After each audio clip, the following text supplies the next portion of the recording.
Ô Éternel, notre Dieu, on veut encore une fois confesser notre entière incapacité sans toi. On le croit lorsque tu dis, Seigneur Jésus, que sans toi, on ne peut rien faire. On ne peut pas porter de fruits à ta gloire. On n'est pas capable de te percevoir dans ta beauté, ni te recevoir, Seigneur, avec humilité.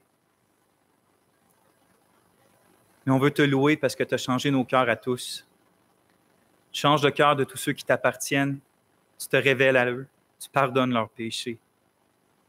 Tu nous donnes, Seigneur, ton gracieux esprit par lequel tu nous scelles et dans lequel on dit « Abba, Père ». Oui, on t'invoque, Père. On n'a pas honte de t'appeler Père. On a besoin de toi ce matin. On ne veut pas faire les choses par simple habitude. On ne veut pas entendre l'information. On ne veut pas entendre même de la bonne information. On veut s'approcher de toi, ô Dieu. On va être changé par toi.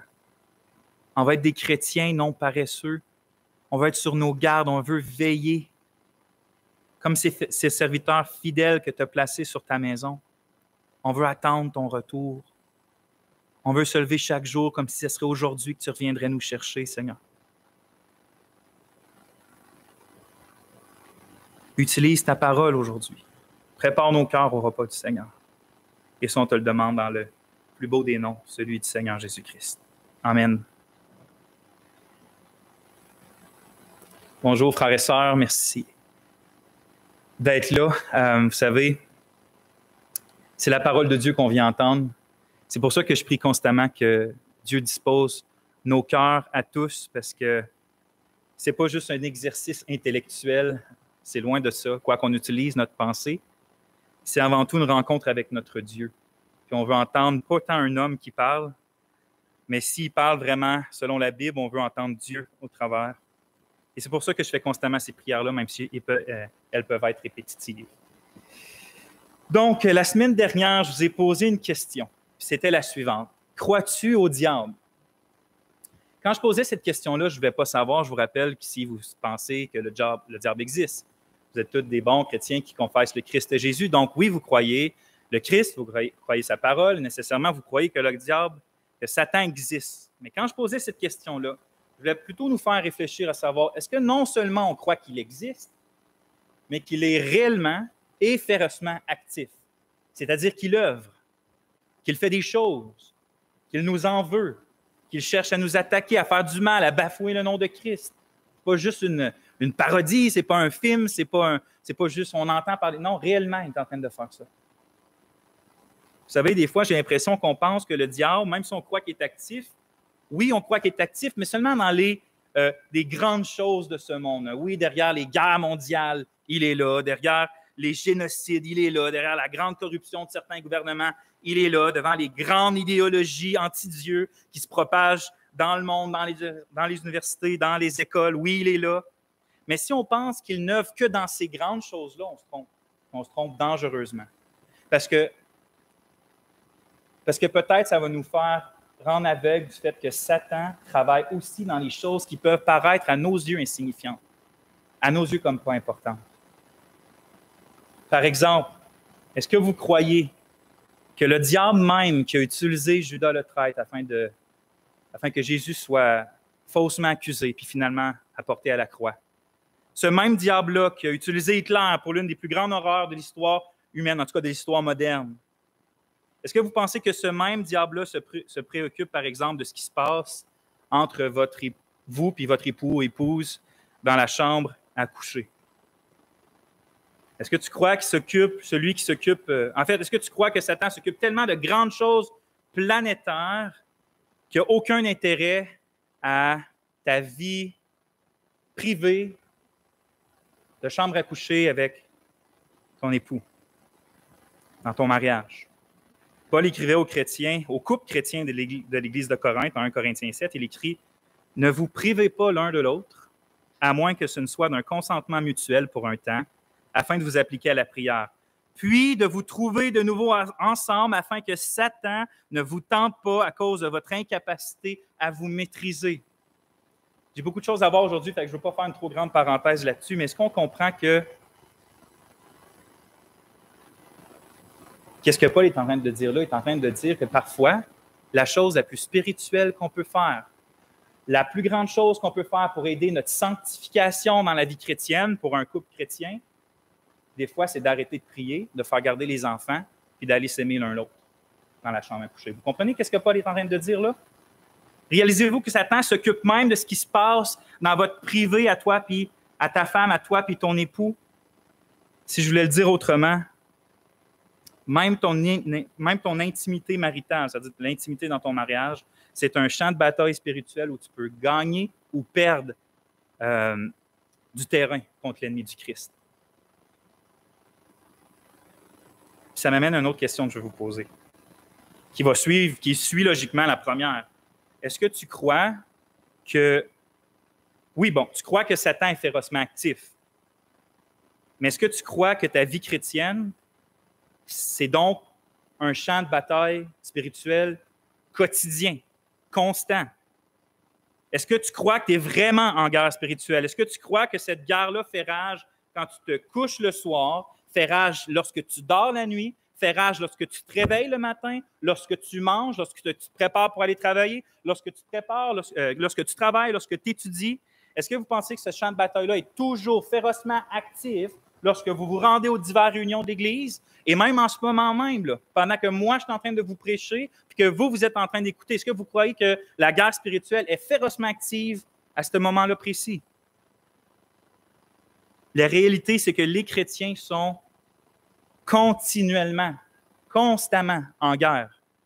Paul il écrivait en Éphésiens 6, un passage bien connu, pour parler du thème de la guerre spirituelle ou du combat spirituel. Il écrit au verset 10 du chapitre 6 d'Éphésiens, « Au reste, mes frères, fortifiez-vous dans le Seigneur et dans la puissance de sa force.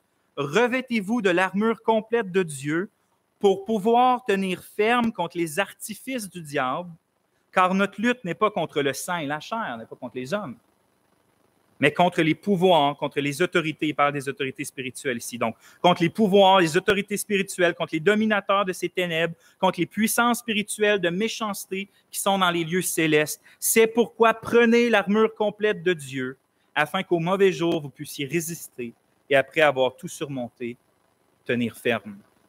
Il y a plusieurs choses là-dedans. On pourrait faire un message complet. Je vais en retirer deux. Premièrement, le temps de verbe que Paul utilise. C'est un temps de verbe qui demande une action de notre part, mais une action continuelle. Ce n'est pas une action qu'on fait une fois, c'est soyez constamment en train de faire ça. Fait que dans le fond, il nous dit, ce passage-là nous montre qu'il faut être continuellement en train de nous revêtir de l'armure de Dieu, afin d'être continuellement en train de nous tenir fermes contre les artifices du diable qui sont constamment lancés contre nous. L'autre chose que ce passage-là nous enseigne, c'est justement que l'attaque principale de Satan contre nous, c'est pas aller dans le bois puis chasser des esprits ancestraux dans les arbres, c'est pas de lancer des choses psychiques puis d'aller se battre contre des esprits invisibles ou que personne. C'est pas ça le combat spirituel du croyant. Dans ce passage-là, il nous enseigne que Satan nous attaque principalement par quoi? Des artifices. Ce qui veut dire littéralement des ruses, des tromperies, des guet-apens, des pièges finalement. Les attaques de Satan contre le chrétien sont principalement sous forme de pièges. Quelle sorte de pièges? Ou contre quoi ces pièges-là? Mais c'est des pièges pour nous faire trébucher dans notre foi, des pièges qui sont là même si Dieu ne serait pas là pour nous garder, pour nous faire déchoir de la foi, abandonner la foi. Je vous rappelle ce que l'apôtre Pierre écrivait, ce que Gérard a cité tantôt dans 1 Pierre 5. Il dit « Soyez sobres, veillez, votre adversaire, le diable, comme un lion rugissant, rôde autour de vous, cherchant qui dévorer. » Puis écoutez bien, résistez-lui. Comment? Étant ferme dans la foi. Résistez-lui. Comment on résiste à Satan? Comment on résiste à ses artifices? En étant ferme dans la foi. C'est pour ça que Paul, si on revient à Éphésiens 6, quand il va décrire l'armure, il va dire que le seul bouclier que nous avons, c'est le bouclier de quoi? Le bouclier de la foi. Il écrit « Grâce auquel vous pourrez éteindre toutes les flèches enflammées du méchant. » Ta foi, ta confiance en Dieu, ton appui sur Christ, ta réception de Jésus, ton appropriation de ses promesses en lui faisant confiance, la fermeté, ta fermeté dans ta foi ou ta foi ferme, pour le dire autrement, c'est l'ultime moyen de défense que tu possèdes afin de résister aux nombreuses et trop nombreuses tromperies de l'ennemi de ton âme, du diable. C'est pour ça, puisque notre foi, c'est l'ultime moyen de défense, c'est pour ça que notre foi est en même coup la cible principale du diable. Notre foi est ce qu'il veut à tout prix attaquer et qui attaque sans cesse en vérité, comme Jésus le révélait à Pierre en Luc 22, verset 31, il dit, le Seigneur dit, « Simon, Simon, voici Satan a demandé à vous avoir pour vous cribler comme le blé, mais moi, j'ai prié pour toi afin que ta foi ne défaille pas. » J'ai prié pour que ta foi ne défaille pas. Donc, c'était quoi le criblage comme le blé? C'est la foi qui était criblée. C'est la foi qui était attaquée pour défaillir. Satan cherche à détruire ta foi alors que Jésus lui protège ta foi. C'est ça, en réalité, notre ultime assurance, notre ultime victoire. Ce n'est pas par la force de notre propre confiance puis par laquelle nous sommes absolument capables de tenir à Dieu. Notre ultime assurance, c'est que Jésus lui-même s'assure que notre foi ne défaille pas au point de déchoir. Toutefois, malgré le fait que la victoire finale soit assurée par le Christ, qui a déjà vaincu le quartier général de l'ennemi, il y a des petits champs de bataille dans nos vies, à chacun qui continue encore l'espace d'un temps, jusqu'à ce jour glorieux où le Seigneur Jésus-Christ va venir dans sa gloire et avec ses saints anges, afin de terrasser finalement l'ennemi. Et qu'est-ce que nous dit Paul en Romains 16? Afin d'écraser le serpent sous vos pieds. Jésus vient écraser le serpent sous nos pieds. Mais d'ici ce jour-là glorieux, on doit résister avec une foi ferme. Puis pour résister avec une foi ferme, on doit de mieux... Il y a plein de choses qu'on peut faire. On a vu la dernière fois que Thomas Brooks disait quoi? Et si tu veux avoir une foi ferme, connais d'abord Christ, connais Christ et Christ encore. Fais-le l'objet de toute ta recherche. Les Écritures est le fondement de la vérité, qui est la vérité, mais aussi, il disait connaître les penchants de notre mauvais cœur et dernièrement, connaître les artifices que le diable prend souvent contre notre foi. C'est comme ça qu'on va être plus en mesure de se défendre contre celui qui nous attaque. Comme Paul l'écrit aux Corinthiens, en 2 Corinthiens 2, verset 11, il dit que nous ne voulons pas que Satan ait de prise sur nous ou ait l'avantage sur nous, car nous n'ignorons pas ses intentions. Paul prend pour acquis que ses lecteurs n'ignorent pas les intentions ou les maléfices du diable. Est-ce qu'on peut en dire autant de nous? Est-ce que nous, on les ignore ou on les connaît? C'est pour cette raison-là que la semaine dernière, on a commencé à méditer ensemble le passage de 2 Rois, chapitre 18, dans l'Ancien Testament. Puis on a commencé où qu'on retrouve différentes, c'est pas exhaustif, mais on retrouve dans ce texte-là différentes techniques que le diable utilise contre la foi du croyant. C'était le titre de la prédication, cela encore cette semaine. C'est les techniques du diable contre la foi du croyant, partie 2 cette semaine. Comme Gérard dit, la semaine dernière, on a vu 5 de ces techniques-là. Aujourd'hui, on va en voir 3. Mais avant de continuer, je vois qu'il y avait des gens qui n'étaient peut-être pas là la semaine passée. Je veux peut-être redonner un peu du contexte de ce qui se passe dans 2 Rois, chapitre 18. On est environ 700 ans avant la venue du Christ Jésus. Le roi d'Assyrie dirige alors la puissance mondiale grandissante de l'époque qui ravage puis qui va conquérir absolument tous les territoires sur son passage. Puis Dieu, par son jugement contre Samarie, qui étaient les 10 tribus du nord d'Israël, utilise le roi d'Assyrie puis pour les punir, pour les dévaster, même pour les déporter puis les emmener hors de sa terre. On parle des 10 tribus du nord. Donc ça, c'est fait, mais le roi d'Assyrie continue sa conquête, s'introduit dans Juda, va vers le sud, s'introduit dans les 2 nations qui étaient restées, les 2 tribus qui étaient restées fidèles à David, et se rend par son intendant, qui est le Rabshakeh, qui est un peu le chef militaire de l'armée d'Assyrie, le représentant du roi d'Assyrie, il se rend jusqu'à Jérusalem, où le bon roi Ézéchias est. Le prophète Ésaïe se situe là aussi, puis quelques personnes du peuple, évidemment. Mais comme c'était la coutume à l'époque, le Rabshakeh et son armée de 185 000 soldats, il n'attaque pas immédiatement la ville, mais il décide de l'entourer pour la priver d'eau puis la priver de nourriture dans le but que le peuple de lui-même devienne dans une situation de plus en plus critique, de plus en plus dévastatrice, puis qu'ils sortent d'eux-mêmes, qu'ils se rendent au roi d'Assyrie parce qu'il ne veut pas mourir par manque de faim puis manque de breuvage. Le but de Rabshakeh, c'était donc de faire abandonner le peuple, tout comme le but de Satan, c'est de nous faire abandonner la foi. Puis pour ce faire, Satan, qu'est-ce qu'il fait? Il cherche à nous ébranler, à ébranler notre foi par des tromperies, tout comme le Rabshakeh cherchait à ébranler le peuple par ses paroles. Il ne l'attaquait pas tout de suite, il cherchait à l'ébranler par ses paroles. Comme j'ai dit, on en a vu 5 jusqu'à maintenant de ces techniques-là. C'est lesquelles? Les 5 qu'on a vues dernière fois, on a vu que Satan ridiculise notre foi. C'est une de ces techniques. Crois-tu vraiment ce que tu crois? Tu me dis que là, ton Dieu existe et qu'il va faire telle chose. Deuxièmement, il nous décourage par nos faiblesses. Alors que Dieu nous montre nos faiblesses pour qu'on soit plus prompt à courir au Christ, Satan, lui, veut qu'on fixe nos faiblesses au point où on pense que même la grâce toute puissante de Dieu ne peut pas surpasser nos faiblesses. Troisième technique, Satan nous trouble sur les intentions de Dieu. Le Dieu qui a dit qu'il fait concourir toutes choses pour notre bien, même les choses difficiles. Lorsque nous sommes dans la difficulté, Satan est proche pour nous faire croire que Dieu fait arriver ça dans notre vie parce que ça, c'est contre nous, parce que Dieu nous veut du mal. Même pour ceux pour qui Christ a payé toutes les fautes.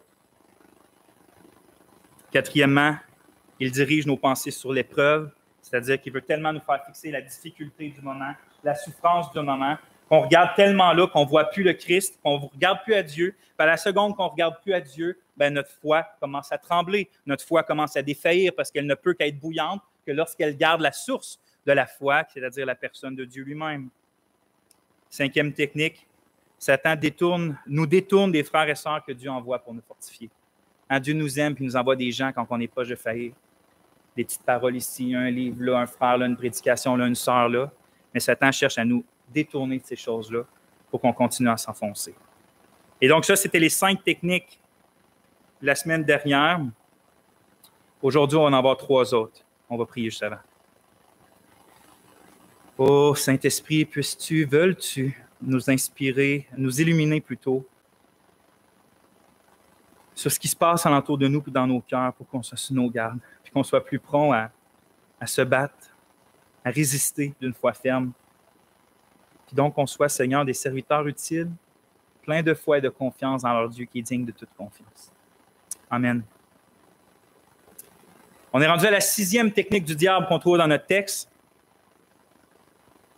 Puis la 6e, j'ai écrit « Il tente de nous esclavager par les promesses trompeuses du péché. » Esclavager, ça veut simplement dire, c'est un verbe pour dire nous rendre esclaves. Donc, il tente de nous rendre esclaves par les promesses trompeuses du péché. Regardez bien, en 2 Rois 18, les versets 31 et 32. C'est toujours le Rabshakeh qui parle. Il dit « N'écoutez pas Ézéchias, car ainsi dit le roi d'Assyrie. Faites la paix avec moi et sortez vers moi, et vous mangerez chacun de sa vigne et chacun de son figuier, et vous boirez chacun des eaux de son puits, jusqu'à ce que je vienne et que je vous emmène dans un pays comme votre pays, un pays de blé et de mou, un pays de pain et de vigne, un pays d'oliviers à huile et de miel, et vous vivrez et vous ne mourrez point. » Donc, après avoir réduit le peuple à l'extrémité, au point qu'ils doivent, je vous rappelle, manger leur propre excrément et boire leur propre urine, le Rabshakeh utilise maintenant, après leur avoir montré ça, il utilise maintenant des paroles mielleuses. Il leur promet de la nourriture, du vin, des figues, de l'eau, de la paix, de l'huile, du miel, même des maisons et des terres. Il va même encore plus loin, il leur promet la vie. Il dit « Vous vivrez et vous ne mourrez point ». Est-ce que vous voyez ce que le Rabshakeh est en train de faire là? Quelques minutes plus tôt, il s'assure que le peuple n'oublie pas leurs conditions misérables. Regardez ce que vous êtes regardez ce que vous mangez en ce moment, c'est vos propres excréments. Pourquoi il fait ça? Pour que maintenant, l'offre qui leur l'offre qu'il leur donne de venir à lui leur paraît encore plus alléchante. Regardez, si vous restez là, c'est ça votre situation. Si vous venez avec moi, ça va être telle votre situation. Dans le fond, c'est comme s'il leur dit, imaginez-vous, le Rabshakeh est là, le peuple est sur la muraille, l'autre bord de la muraille. Le Rabshakeh est là, la ville est entourée, puis il leur dit, vous avez 2 choix, mes amis. Vous qui m'entendez sur la muraille et l'autre bord de la muraille. C'est soit que vous continuez à faire confiance à votre Éternel, à votre Dieu, puis à Ézéchias qui vous dit de faire confiance à Dieu. Vous pouvez choisir ça, puis continuer de manger vos excréments, puis finir par mourir par mon épée, parce que je vous assure que c'est ce qui s'en vient. Si vous venez pas à moi, de toute façon, vous allez mourir. Ou vous pouvez écouter la parole gracieuse du roi d'Assyrie, du grand roi d'Assyrie qui vous offre de vous donner une vie abondante, une vie où chacun va pouvoir jouir de sa propre terre, boire son propre puis, dans le fond, jouir paisiblement du manger puis du boire. Puis ça, c'est juste à une seule condition. C'est si vous sortez de vous-même, puis vous vous soumettez à moi, puis vous faites la paix avec moi, puis vous sortez vers moi, puis je vous amène. Si vous faites seulement ça, votre vie va être merveilleuse. Frères et sœurs, j'espère que vous écoutez bien à ce moment-là parce que ce qu'on est en train de voir, c'est l'une des techniques qui fonctionne le plus contre notre chair qui est absolument faible. Vous savez, ultimement, notre pire ennemi, ce n'est pas Satan. C'est notre propre chair, c'est notre propre cœur, c'est le péché qui se trouve en nous. Parce que si nous étions sans péché, Satan n'aurait aucun accès en nous. Nous serions inébranlables dans la foi, exactement comme le Christ Jésus qui pouvait regarder tout le monde et dire « Qui me convaincra de péché? » Lequel? Satan lui-même, il n'était pas capable. Si nous étions sans péché, Satan n'aurait aucun accès. Oui, il pourrait nous persécuter extérieurement, mais ça n'ébranlerait jamais notre foi. Parce qu'il ne se trouverait pas en nous de faiblesse. Mais parce qu'on est encore dans ce corps, puis parce qu'on est encore sujet à être tenté, puis à tomber, Satan utilise notre péché contre nous. C'est pour cette raison que souvent dans la Bible, il est appelé très souvent le tentateur. Comme Paul va dire en 1 Thessaloniciens, il avait peur, il craignait pour la foi des chrétiens là-bas, puis il dit « J'ai envoyé prendre des nouvelles de votre foi, de peur que le tentateur ne vous ait tenté. » Ce qu'il faut comprendre, c'est que les chrétiens qui ont été sauvés par la grâce de Jésus-Christ à cause de sa vie, sa mort, puis sa résurrection à la croix, sa résurrection de la croix, sont libérés complètement de l'esclavage du péché. Hein? Alors, ils sont libérés par l'efficacité de la croix, c'est-à-dire que Jésus est réellement mort pour ses enfants, il est ressuscité pour ses enfants, de sorte qu'ils peuvent être complètement libérés de la puissance du péché lorsqu'il les régénère, mais aussi parce qu'il nous a donné son esprit, puis parce que son esprit a cette puissance-là de nous rendre libres. Et donc, alors que ceux qui sont sans Jésus sont complètement esclaves de l'iniquité, esclaves de leurs mauvais désirs, esclaves du péché, c'est ce que la Bible nous dit, hein? Celui qui commet le péché est esclave du péché, nous dit Jésus. Bien, les croyants, au contraire, ont la puissance par l'Esprit de résister. Puis des fois, on a la misère à le croire en tant que chrétien, parce qu'on croit des mensonges, des fois. Mais on a la misère à croire qu'à cause qu'on n'est plus esclave du péché, par la puissance de l'Esprit, nous avons la puissance de l'Esprit en nous pour être capables de ne plus être jamais soumis à aucun péché, puis esclave d'aucun péché, de résister aux tentations. Pour le dire autrement, le chrétien, il est libre spirituellement, puis il n'est jamais forcé ou soumis au péché de force. Ça ne veut pas dire que le chrétien, dans un moment de faiblesse, ne peut pas comme se resoumettre sous son ancien mauvais maître, puis d'être soumis pour un temps à un certain péché. Mais ça nous montre justement que l'un des terrains les plus communs à la guerre spirituelle, c'est le combat le combat dans nous contre les désirs pernicieux de notre chair, puis les nouveaux désirs que l'Esprit met. C'est est-ce qu'on va se soumettre de nouveau au péché ou nous allons vivre notre liberté? Alors, on est comme le peuple à Jérusalem. On est protégé par les murs de notre roi qui est Jésus-Christ. Puis lui-même, notre Seigneur, nous encourage constamment à mettre notre confiance au Père qui vit dans les cieux. Mais Satan nous entoure puis nous tente par toutes sortes de péchés. Puis la chose qu'il fait dans notre vie, c'est qu'il va d'abord nous rappeler les difficultés. Il va mettre devant nos yeux toutes les difficultés que nous apporte le précieux nom de Christ, parce que nous sommes chrétiens. Hein, il va nous rappeler les abnégations qu'on fait, les supposées toutes privations qu'on se prive à cause de Jésus, des railleries, des persécutions, du mépris des gens qu'on subit à cause de Christ. Il va mettre tout ça devant notre pensée pour ensuite nous tenter par les séductions du péché, par les fausses promesses du péché. Hein, il va nous promettre la vie, la joie, le plaisir, la sécurité, l'argent, le bonheur, la paix, la satisfaction, la reconnaissance, l'honneur, la gloire, mettez-en. Il va nous promettre toutes ces choses-là à la seule condition qu'on fasse la paix avec lui puis qu'on retourne de nouveau à notre ancien maître. Autrement dit, il cherche à nous rendre de nouveau ses esclaves. Puis la manière qu'il s'y prend, c'est de nous attirer, de nous tromper par les fausses promesses que le péché nous donne, nous fait. Il a fait exactement la même chose avec notre Seigneur Jésus-Christ, n'est-ce pas? En Matthieu 4, versets 8 et 9, quand Jésus est tenté dans le désert, avant son ministère public, c'est écrit « Encore le diable le transporte », en parlant de Jésus, hein, il le transporte sur une très haute montagne et il lui montre tous les royaumes du monde et leur gloire et lui dit « Tout cela, je te le donnerai si, écoutez, essayez de voir le parallèle avec Rabshakeh. Tout cela, je te le donnerai si, te prosternant, tu me rends hommage. » il ose aller vers le Seigneur Jésus pour essayer de le tenter. Il pensait peut-être pouvoir faire comme avec le premier Adam. Il lui propose le monde entier, puis toute la gloire qui vient avec, à la seule condition qu'il s'agenouille devant lui, puis qu'il considère Satan comme son maître, en fait, qu'il soit esclave. S'il s'est essayé avec notre grand champion, notre Seigneur Jésus, pensons-nous qu'il va s'empêcher d'essayer contre nous? Des pauvres et faibles petites brebis. Frères et sœurs, réalisez que derrière les tentations du péché qui vous assaillent jour et nuit, il y a toujours un rabchaké de quelque sorte qui vous souffle à l'oreille combien serait doux de seulement satisfaire le péché qui vous tente. Ce qu'il ne vous dit pas cependant, c'est que derrière, quand il vous souffle à l'oreille, derrière lui, il y a ses mains puis il y a juste des chaînes pour vous enfermer de nouveau. Ça, il ne vous les montre pas, il ne les fait pas bouger derrière lui pour essayer que vous entendiez qu'il est en train d'essayer de vous mettre esclave de nouveau. Il fait juste vous parler avec des paroles mielleuses. Vous dire, ça serait tellement bon, tellement satisfaisant, tellement peu grave. Tu as tellement travaillé fort, tu mérites bien ça. Pour qu'à la seconde qu'on dise oui, il nous enchaîne encore les pieds et les mains. Le péché, c'est attirant tout simplement parce qu'il nous trompe par des fausses promesses. Hein? Le péché promet la satisfaction, mais en réalité, il rend notre cœur de plus en plus avide, vide, assoiffé. Le péché promet le plaisir, mais il rend le cœur amer. Il promet la joie, mais il apporte la tristesse.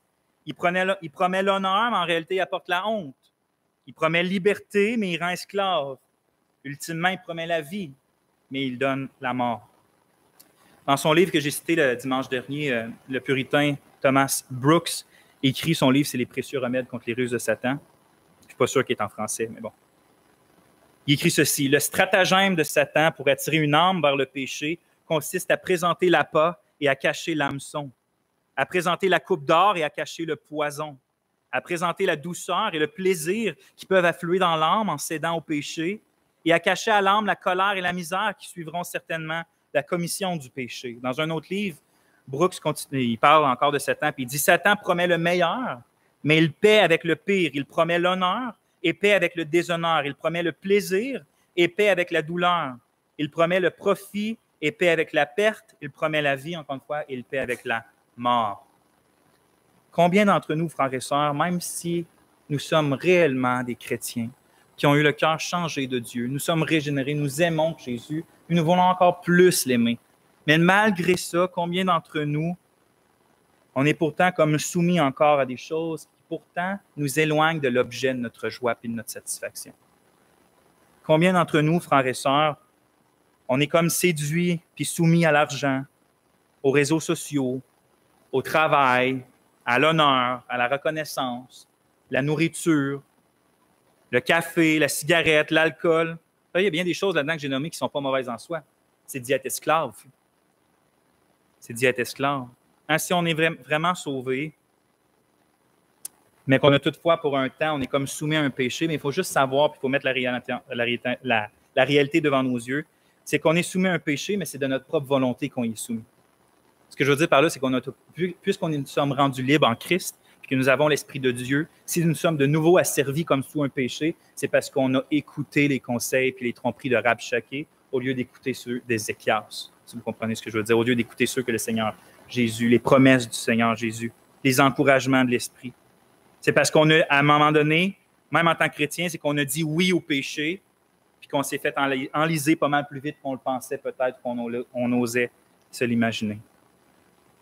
Dieu il envoie souvent les souffrances dans notre vie pour nous fortifier et purifier notre foi. On voit ça en 1 Pierre chapitre 1, que Dieu utilise les souffrances pour purifier et enlever les impuretés de notre foi pour qu'elle soit toujours plus précieuse devant Dieu. Mais il faut savoir que même si Dieu permet des souffrances dans notre vie dans le bon but de purifier notre foi, Satan est toujours proche et attend l'occasion de nos difficultés pour utiliser cette occasion-là justement pour rendre plus alléchant le péché.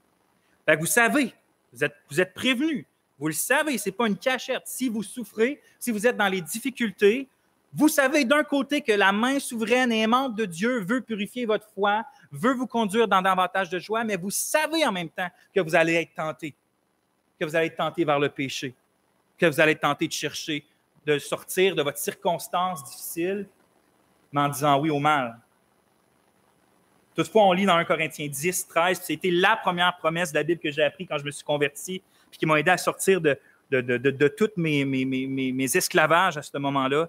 Paul, il dit, aucune tentation ne vous est survenue qui n'ait été à la mesure de l'homme. Et Dieu est fidèle, qui ne permettra pas que vous soyez tentés au-delà de ce que vous pouvez supporter, mais avec la tentation, il fera aussi l'issue afin que vous puissiez la supporter.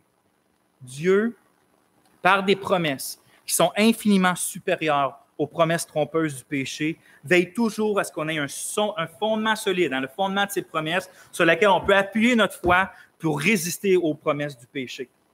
Les promesses de Dieu sont l'aide qu'on a, sont le souffle, sont le bois qu'on met dans le feu de notre foi pour réussir à résister à quand le péché dit « fais ceci, fais cela, ça serait donc bon de faire ça, ça serait donc pas grave de faire ça ». Les promesses de Dieu sont notre fondement sur lequel notre foi s'appuie. Jusqu'au point où on peut tenir ferme devant Rabshakeh puis lui dire « Non, merci pour tes offres trompeuses. Oui, la situation est difficile, je le conçois, mais Dieu me promet de me garder puis de m'offrir 100 fois plus que ce que toi t'aimerais avoir, mais que tu ne peux même pas manger les graines. Et donc, tu peux me tenter comme tu veux.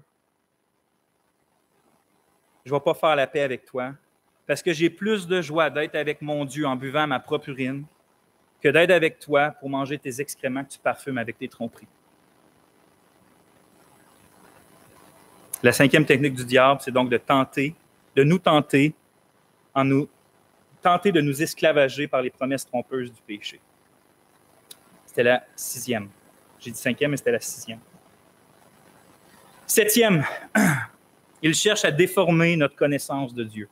Satan cherche à déformer notre connaissance de Dieu. On lit au verset 33 de notre chapitre. C'est encore Rabshakeh qui parle, puis il dit « Les dieux des nations ont-ils bien délivré chacun son pays de la main du roi d'Assyrie? Où sont les dieux de Hamath et d'Arpad? Où sont les dieux de Nerphavaïm, d'Ena et d'Iva? Et ont-ils délivré Samarie de ma main?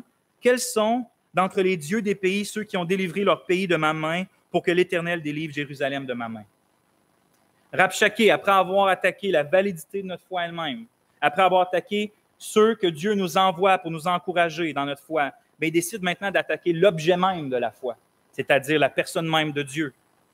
Remarquez ce qu'il dit au peuple. Il dit « Quels sont d'entre tous les dieux des pays ceux qui ont délivré leurs mains de ma main pour que l'Éternel délivre Jérusalem de ma main? » Son argument, c'est quelque chose comme ça. Il dit au peuple à Jérusalem, il dit « Si les dieux des nations n'ont pas été en mesure de les protéger et de les délivrer de la main du roi d'Assyrie, comment pensez-vous un instant que vous, votre Dieu, va vous délivrer?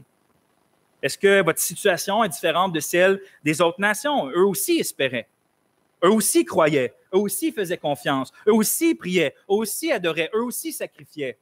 Et pourtant, ils sont tous anéantis. Pourquoi toi et ton Dieu, ça serait différent? Est-ce que vous comprenez ce que Rabshakeh fait? Il compare l'Éternel aux idoles des nations. Il rabaisse l'Éternel de sa catégorie seule et le met égal, comme s'il serait égal à toutes les... Tu sais, le Créateur unique, il le rabaisse comme si ce serait égal aux inventions des hommes, aux idoles des hommes. Et ça, frères et sœurs, le chercher à déformer la connaissance que le peuple a de Dieu, c'est probablement la technique la plus vicieuse, la plus ancienne, puis la plus utilisée, puis probablement la plus efficace de l'arsenal de Satan. Parce que contrairement à la 4e technique, où que Satan cherchait à fixer notre foi sur l'épreuve pour qu'elle ne puisse pas regarder à Dieu et être encouragée, mais de regarder l'épreuve et d'être découragée, il fait quelque chose de différent là. Il cherche pas à détourner nos regards de Dieu, mais il cherche à embrouiller notre regard de Dieu. Donc, nous sommes des gens qui regardent à Dieu. Maintenant, il cherche à déformer notre vision de qui est le seul vrai Dieu. Parce qu'en faisant ça, il enlève le seul fondement sur lequel on peut s'appuyer. Pensez-y un instant. Pourquoi Satan n'a pas réussi à date à ébranler la validité de ta foi? Parce que tu sais que Dieu est pleinement digne de confiance, puis que de croire, puis de s'appuyer en celui qui est le plus grandiose, le plus sage, le plus merveilleux, c'est l'acte le plus logique qu'un humain peut faire. Satan a donc essayé d'ébranler ta foi par tes faiblesses. Pourquoi il n'a pas réussi? Mais c'est parce que ta foi, toi, n'est pas appuyée sur les faiblesses, mais sur le Dieu dont la puissante grâce s'accomplit dans tes faiblesses. Donc, Satan a continué, puis il a cherché à te faire croire, il a cherché à te faire croire que tes souffrances venaient parce que Dieu était contre toi. Pourquoi tu n'as pas cru ça non plus puis il n'a pas réussi? C'est parce que tu sais que Dieu est pour toi en Christ et qui fait concourir toutes choses, même tes souffrances, à ton bien.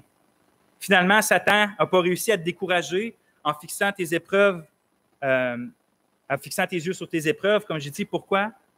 Parce que ton regard n'est pas fixé sur les épreuves et sur les circonstances, mais sur le Dieu qui est au-dessus et plus satisfaisant que toutes les circonstances. Et donc, Satan, dans le fond, jusqu'à maintenant, il n'a pas réussi à ébranler ta foi. Pourquoi?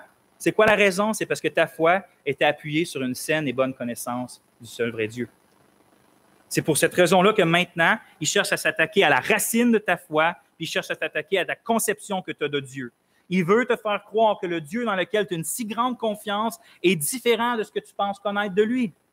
Il cherche à faire croire que dans le fond, ton Dieu n'est pas si différent des autres faux dieux dans lesquels les nations espèrent. Il cherche à te faire croire que Dieu n'est pas pleinement souverain, que Dieu n'est pas si incompréhensible, qui n'est pas parfaitement juste, qui n'est pas entièrement amour, qui n'est pas pleinement sage, qui ne sait pas tout puis ne contrôle pas tout. Satan essaie de déformer ta vision de Dieu. Vous savez, cette technique-là, c'est l'une des plus utilisées simplement parce que notre connaissance de Dieu est tellement vitale à notre vie chrétienne. En fait, tout découle de là, que si un trait enflammé se rend à brouiller notre vision de Dieu, tout est proche de s'écrouler. La connaissance de Dieu est notre fondement, le fondement de notre foi en Dieu.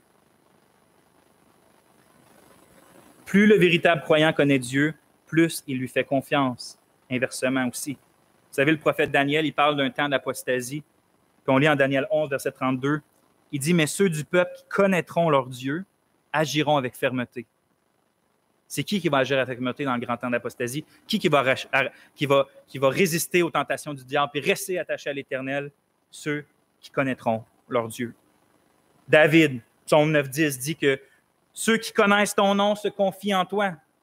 Encore une fois, c'est ceux qui connaissent Dieu qui font confiance à Dieu. Des fois, on peut se demander comment ça que les apôtres pouvaient autant souffrir puis être persécutés pour le nom de Christ, puis quand même jamais broncher puis abandonner la foi. Mais Paul donne l'une des réponses à Timothée dans 2 Timothée 1, verset 12. Il est en fin de vie puis il est en prison. Puis il lui dit, « C'est pour cela que j'endure ces souffrances, mais je n'ai pas honte car je sais qui j'ai cru. Et je suis persuadé qu'il a la puissance de garder ce que je lui ai confié jusqu'à ce jour. Je sais en qui j'ai cru. » Paul pouvait souffrir avec persévérance parce qu'il connaissait celui en qui il avait confiance. Autrement dit, il avait une connaissance vraie du seul vrai Dieu et donc sa foi était inébranlable. Mais nous, frères et sœurs, est-ce qu'on connaît beaucoup notre Dieu? Est-ce qu'on fait de Dieu la plus grande poursuite de notre existence? Ou on est plutôt comme des enfants qui sont tellement occupés à jouer avec leurs amis, qui cherchent jamais à apprendre puis à connaître personnellement qui sont leurs parents. Moi, j'ai vécu ça. C'est juste à l'âge de 20 ans, quand je suis devenu chrétien, que je me suis intéressé à qui était ma mère, outre que ma mère. Que j'ai appris à connaître que c'était une personne avec des désirs, avec des plans, avec des déceptions. C'est une personne, c'est pas juste quelqu'un qui pourvoyait pour moi. Là. Ça, c'est juste Dieu qui me l'a montré. Mais des fois, on dit, moi, ma vie était plus importante, mes amis étaient plus importants. Est-ce que des fois, nous, on voit Dieu simplement comme un pourvoyeur? Aussi longtemps qu'il s'occupe de nos finances puis de notre santé, on est satisfait et on ne sent pas le besoin urgent d'approfondir notre connaissance de lui. Ou Dieu est plus qu'un pourvoyeur? Il l'est, mais est-ce qu'il est plus que ça pour nous? Qui est notre grand ami, notre Seigneur, notre confident, notre consolateur, notre enseignant, notre maître, notre trésor, notre vie.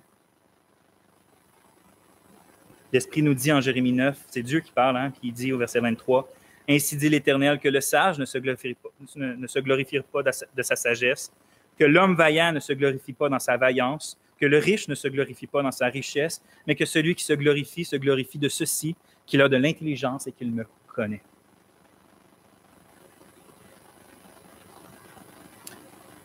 Sachons ceci, frères et sœurs, que si nous, on ne fait pas notre priorité de grandir dans la connaissance de notre Dieu, bien Satan, de son côté, lui, il ne ménage pas les efforts pour essayer de nous faire grandir dans notre mauvaise conception de Dieu. Le diable, vous savez, il n'est pas contre la foi, puis il n'est pas contre la joie. Non, il est contre la foi en Dieu puis la joie en Christ. Ce que je veux dire, c'est qu'il va te faire croire en 1001 faux dieux si ça peut t'éloigner du seul vrai Dieu. Il va te faire croire en 1001 faux Jésus si ça peut t'éloigner du vrai Jésus. Et même lorsque tu crois vraiment au seul vrai Dieu, puis vraiment au seul vrai Jésus, bien, il va quand même essayer de te faire croire des fausses choses sur eux. Si Rabshakeh réussit à te faire croire que ton Dieu est comme les autres, soit en totalité, ou même juste une partie de Dieu est comme les autres dieux, c'est une grave victoire pour lui parce que, je le répète, si le fondement est ébranlé, tout le reste est prêt de s'écrouler. Et donc, la 7e technique du diable contre la foi du croyant, c'est de chercher à déformer sa connaissance du seul vrai Dieu. Rapidement, avec la dernière technique, la 8e. Il nous fait douter de l'accomplissement des promesses de Dieu. Il nous fait douter de l'accomplissement des promesses de Dieu. Puis pour qu'on comprenne ce prochain point-là, en fait, il ne se trouve pas dans le chapitre 18, il se trouve dans le chapitre 19 de 2 Rois. Il faut comprendre qu'après les premières attaques verbales du Rabshakeh, dont la dernière qu'on vient de voir, Ézéchias, il s'humilie, il déchire ses vêtements, il s'en va au temple, il crie à Dieu. Pas juste ça, il dit à ses serviteurs d'aller chercher Isaïe, que lui aussi crie à Dieu, puis qu'il invoque le Seigneur, que le Seigneur protège son propre nom et aussi son peuple. Et donc, rendu là, on lit au chapitre 19, verset 5, « Et les serviteurs du roi Ézéchias vinrent vers Ésaïe, et Ésaïe leur dit, « Vous direz ainsi à votre Seigneur, ainsi dit l'Éternel, ne crains pas à cause des paroles que tu as entendues, par lesquelles les serviteurs du roi d'Assyrie m'ont blasphémé. Voici, je vais mettre en lui un esprit, et il entendra une nouvelle, et retournera dans son pays, et je le ferai tomber par l'épée dans son pays. » Et le Rabshakeh s'en retourna, et trouva le roi d'Assyrie faisant la guerre à Libna, car il avait appris qu'il était parti de Lachis. Et le roi d'Assyrie ouït dire, touchant Tir-Haka, roi d'Éthiopie, « Voici, il est sorti pour te faire la guerre. » Il envoya de nouveau des messagers à Ézéchias, disant, « Vous parlerez ainsi à Ézéchias, roi de Juda, disant que ton Dieu, en qui tu te confies, ne te trompe point, disant, Jérusalem ne sera pas livrée en la main du roi d'Assyrie. » Vous savez, en 1944, on va revenir au texte, mais en 1944, Charles de Gaulle a fameusement proclamé, il dit « La France a perdu une bataille, mais la France n'a pas perdu la guerre. » Autrement dit, l'apparente défaite d'aujourd'hui n'est pas précurseur de la défaite de demain. Rabshakeh utilise sensiblement le même discours, mais envers Jérusalem. Il y avait un problème ailleurs dans le royaume d'Assyrie qui nécessitait que le Rabshakeh s'en aille avec l'armée, puis qu'il intervienne urgemment. Et donc, il devait quitter Jérusalem, il devait s'absenter pour un temps. Pour nous qui avons lu la réponse qu'Ésaïe a donnée au roi, on sait que ce n'est pas un retrait qui est fait par le fruit du hasard. Hein? Au contraire, Dieu venait de promettre et de proclamer à Ézéchias, puis au peuple, il dit « Voici, je vais mettre en lui un esprit, et il entendra une nouvelle et retournera dans son pays. » C'est effectivement ce qui s'est produit. Ils vont venir, puis il va y avoir une autre grande délivrance de l'Éternel qu'on n'aura pas le temps de voir aujourd'hui. Mais ce que je veux faire remarquer, c'est que même lorsque Dieu commence à délivrer son peuple exactement selon ses promesses, le roi d'Assyrie puis le Rabshakeh ne cessent pas d'attaquer leur foi pour autant. Ils étaient partis exactement comme Dieu leur avait dit. Il prend la peine de renvoyer un message juste pour leur dire, regarde, pense pas que tu es en train d'être délivré. Pense pas que c'est Dieu qui est en train de... Non, pense pas ça. Là. Je vais revenir et je vais te détruire, exactement comme j'ai fait avec toutes les nations. Attends juste un peu. Hein, il cherche, même dans son retrait, à ébranler la confiance que le peuple pouvait mettre en l'Éternel. Hein, probablement, mettez-vous à leur place. Dieu dit ça par Isaïe, Ézéchias probablement dit ça à tout le peuple. Les nations se retirent, le peuple est dans la joie, commence à louer des cantiques à l'Éternel. Et c'est exactement à ce moment-là que Rabshakeh leur dit que ton Dieu, en qui tu te confies, ne te trompe point, disant Jérusalem ne sera pas livrée en la main du roi d'Assyrie. Hein? Comme j'ai dit, c'est comme s'il leur disait ne pense pas une seule seconde que mon départ est dû à l'Éternel, puis que ça signifie que ultimement tu vas être sauvé. Je me retire, mais c'est parce que j'ai quelque chose d'urgent à faire, mais je vais revenir et je vais te détruire exactement comme j'ai fait avec le reste. Donc, ne sois pas dans la joie, Dieu n'est pas en train d'accomplir ses belles petites promesses envers toi. N'oublie pas que je reviens. Donc, crains qu'il soit dans l'épouvante parce que ça va être ta mort assurée. Pourtant, la vérité, c'est que Dieu était réellement en train d'accomplir sa parole envers son peuple.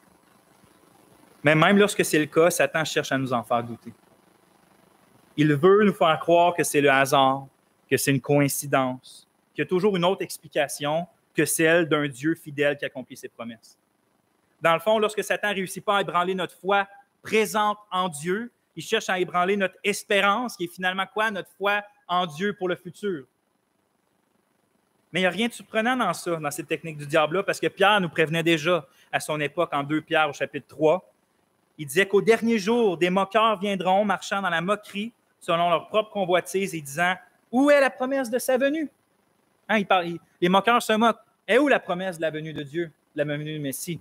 Hein, vous n'arrêtez pas à chaque jour, à chaque fois que vous prenez le Seigneur, vous annoncez sa mort jusqu'à ce qu'il vienne. Mais c'est où ça? Puis encore aujourd'hui, on entend ça. Ça fait 2000 ans que Jésus a dit qu'elle allait revenir. Est où sa promesse? Est où l'accomplissement de sa promesse?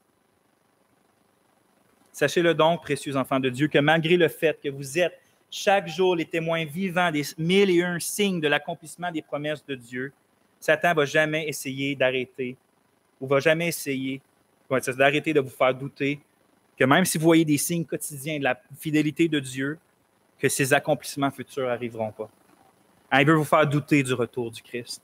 Il veut vous faire douter du jugement final, de la résurrection des corps, des nouveaux cieux. Il veut vous faire douter du feu éternel, du paradis. Il essaie de vous faire croire que les nombreux accomplissements des paroles de Dieu que vous avez vus dans votre vie, c'était juste le fruit du hasard, juste le fruit de la pensée positive, juste le fruit de la bonne fortune. Mais croyez pas ces mensonges-là, frères et sœurs. Il nous faut exercer la foi du prophète Élie, où Dieu avait annoncé qu'elle allait avoir une grande pluie dans un temps de sécheresse. Puis lorsque Élie a commencé à prier, puis prier, puis prier, il a commencé à avoir un petit nuage comme la forme d'une main d'homme. Il a dit au roi Akab, cours, parce que la pluie arrive. Vous savez, Dieu fait souvent apparaître des petits nuages dans nos vies pour nous rappeler que l'accomplissement de ses promesses s'en vient. Et donc, laissons pas Satan nous faire croire que les petits nuages sont juste des petits nuages, si vous comprenez ce que je veux dire. Non. Croyons que ces nuages-là sont le signe assuré que Dieu nous délivre maintenant et va nous sauver ultimement, puis ça même dans la mort. Donc, j'ai déjà pris beaucoup de votre temps. On va prier pour demander à Dieu de faire ancrer cette parole dans nos cœurs puis de nous préparer au repas du Seigneur. Ô Dieu, tes paroles sont si riches, si glorieuses, si profondes. Tu es un trésor inépuisable, ô notre Dieu. Pardonne-nous encore une fois lorsqu'on se soumet de nous-mêmes aux fausses promesses du péché, comme si toi, tu ne serais pas plus satisfaisant que tout, ô notre Maître. On te dit merci pour la joie que tu nous donnes. On te dit merci, ô Dieu, pour la fidélité que tu montres maintes et maintes fois dans nos vies. Seigneur, tu n'es pas un Dieu qui peut mentir. Tu n'es pas un homme pour mentir. Et c'est pour ça qu'on te fait confiance. À toi la gloire. Oui, fais du bien à ce peuple qui s'est réuni aujourd'hui. Ramène ceux qui se sont éloignés de toi. Délivre ceux qui se sont eux-mêmes enchaînés. Réjouis ceux qui sont tristes. Fortifie ceux qui sont faibles. Mets la louange dans ceux qui sont forts. Que toutes nos vies tournent, Seigneur, dans le fond, à t'adorer, toi, l'unique Dieu. Amen.